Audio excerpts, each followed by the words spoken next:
Un matin, Richard m'a parlé de mettre de l'ordre dans nos papiers. Je savais qu'il y avait quelque chose qui le dérangeait. Il était songeur depuis quelques jours. Ouais, je comprenais pas pourquoi ça le préoccupait autant. Moi, j'aimais pas parler de ça. Parce qu'encore une fois, ça me faisait réaliser que j'allais me retrouver toute seule. Il voulait pas que je me fasse de casse-tête avec les papiers une fois qu'il serait mort. Puis, il me connaissait, hein, il savait que ces affaires-là, c'était pas facile pour moi. Alors, on a demandé à notre conseillère financière de la rencontrer. J'ai été très surprise de cette rencontre. Je pensais qu'elle se limiterait à parler de nos assurances, mais j'ai été impressionnée de voir tout ce à quoi elle nous faisait penser. En parlant avec elle, on a réalisé que le testament n'était pas à jour. On a donc demandé au notaire qu'il fasse certaines modifications.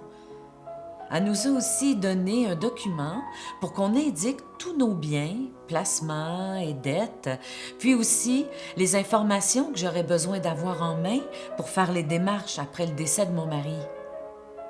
Je pensais pas qu'il y avait tant de choses à vérifier. Ils appellent ça un inventaire des biens.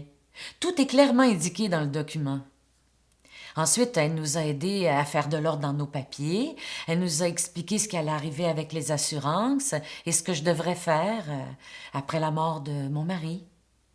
J'ai trouvé ça difficile comme rencontre, mais je dois dire que ça m'a vraiment aidé que ce soit fait quand Richard est décédé.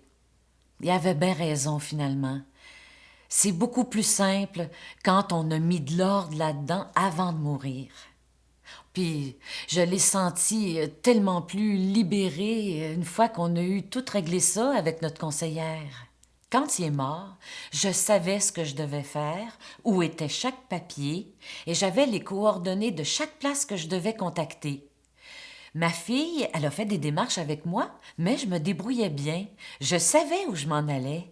Non, vraiment, je sais pas si j'y serais arrivée sans l'aide de la conseillère, du notaire, de la comptable, de ma fille. Bon, j'y serais arrivée, mais moins facilement. Il y a tellement de choses à penser, là.